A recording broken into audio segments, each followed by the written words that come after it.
5 yil qiynalib yurmani 1 yildan beri o'zi o'tayligi chidolmay qoldimda bu kasalni yengishga. Bemorimiz Munavvarxon 53 yoshdalar. Bular klinik tashxislari obsessiv fobik nevroz somatoform buzilishlar bilan. Bular juda kuchli qo'rquv, xavotir, vahima, miyada bu fikr xayollar ko'pligi, tushkun kayfiyat bilan juda ko'p yurganlar. Kasalliklar 5 yil oldin boshlangan. Bularda COVID-19 ya'ni pandemiyaning birinchi bemorlari hisoblanadi. Bularda boshlangan kasallik, shundan keyin kasallik kuchayib ketgan. Bular COVID paytida juda ham kuchli qo'rquv, xavotir, vahimaga tushganlar.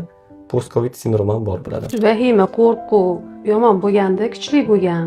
Shu karantinda qo'rqib qolganmanmi, stressga tushganman. Shu 5 yil qiynalib yurmani 1 yildan beri o'zi o'tayligi chidolmay qoldimda bu kasalni yengishga kuchim yetmay qoldi. Shunga shay tavsiya qilishdi, keldim, yaxshi ekan, mana hozir vahima qo'rquvlarim yo'q, yaxshiman. Allohga shukr, sizlarga ham rahmat. Juda kuchli aytishingiz bo'yicha COVIDda уже yopiq zonalarda, reanimatsiyalarda Ha, unda yomon bo'ldi, yomon qo'rqdik. O'zimiz yolg'iz bitta xonada qolib ketib, shularda qo'rqdimda.